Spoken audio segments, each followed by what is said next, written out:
done, but just before that, can you tell us just about SOLATENOL? Anything in particular, or where do you want me to start? Wow.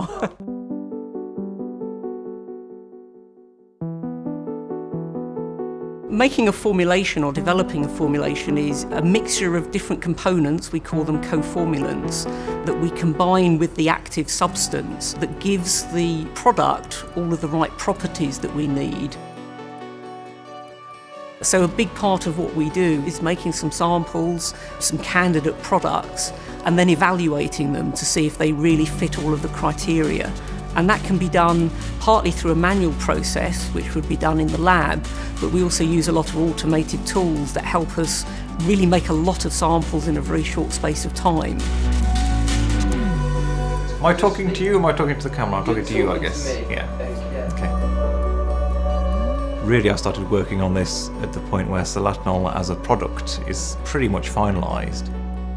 The work I've done on SOLATENOL has involved a lot of electron microscopy, and specifically scanning electron microscopy, to illustrate to people the effects that the product has, because a lot of what it's doing is really hard to see, because you're dealing with microscopic diseases, and hopefully if the product is used properly, it's stopping the disease before it causes any damage. So it's actually controlling the disease before you can tell it's there by eye. We work very closely with the microscopy team, understanding what's happening on the leaf surface and what happens to the droplets. Do they dry down quickly? So all of those things are important. Because of the range of different diseases that SOLATENOL can be used to protect crops against, I do look at quite a range of different diseases in order to show that.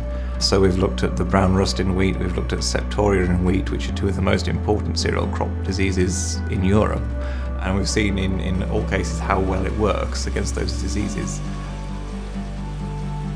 Seeing SOLATENOL as a product is a fantastic feeling, because it's very easy now on a very large scale to see what it can achieve.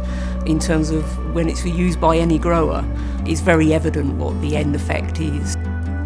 It's really important to me that the work I do actually achieves something, and it's really nice to know that it's going out there to a wider audience to help explain how the product is working and to explain how the diseases are working as well. If you don't understand what the disease is doing, you're not going to understand the necessity of controlling it until it's too late. Actually, the very first time I saw SOLATENOL in the field, the outstanding result was something I'll never forget. You know, you didn't actually have to really get very close to the field trial to see how good it was. You could stand at the edge of the field and say, wow, this is a good product.